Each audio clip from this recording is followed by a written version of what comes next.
Introducing to you the Ritchie 6-metre grassland harrow. We have the harrow mounted on a tractor here today to show you and give you a quick talk around. What I want to do is begin by talking about the heart of the harrow, which is the harrow mat. The harrow mat is a consumable part. It's like plough metal. It will need to be replaced through passage of time. The harrow mat is made up of a number of these castings, and they're all linked together by these rings. These two are replaceable parts in their own rights. The casting, to focus on the casting, you'll see that on the casting we have a long tooth on one side, we have a short tooth on the opposite side. The long tooth is about 60 millimetres long, the short tooth is about 30 millimetres long.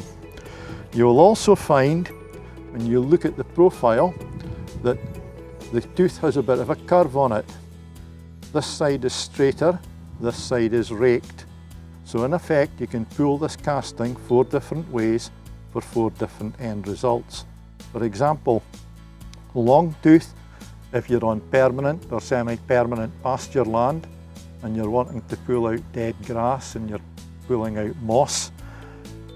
Go to the short tooth if you're on ground that's being quite intensively grazed and there's a lot of animal dung lying on the top, because the short tooth will help break the dung open, and you've also got the benefit of the web of the casting to help scatter that dung.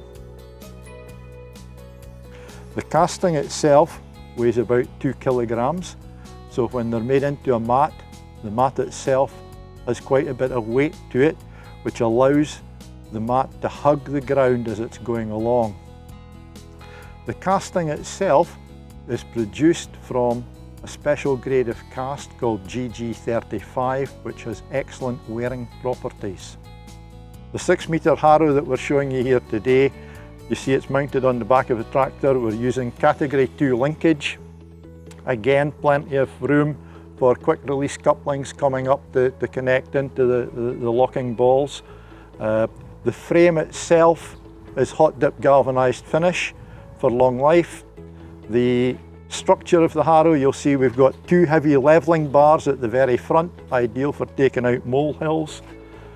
We've got the hydraulic cylinder for it lifting and lowering. A quick word on turning the mat upside down. This you use the tractor hydraulics to do. Very simply done by removing the pins on the front shackles and take off the side rings, and you leave the chains on the rear of the harrow frame. You then lift the frame on the tractor hydraulics, so the mat is then hanging from the chains. You drive forward, flipping the mat over, dropping the harrow frame, and then reversing back and rehooking. So can be done hydraulically. You don't have to manhandle the frame or the mat to turn it upside down. That really concludes the harrow presentation, and I would suggest if you do want any further information, please contact any of our area sales managers, or alternatively contact the sales office in Forfar.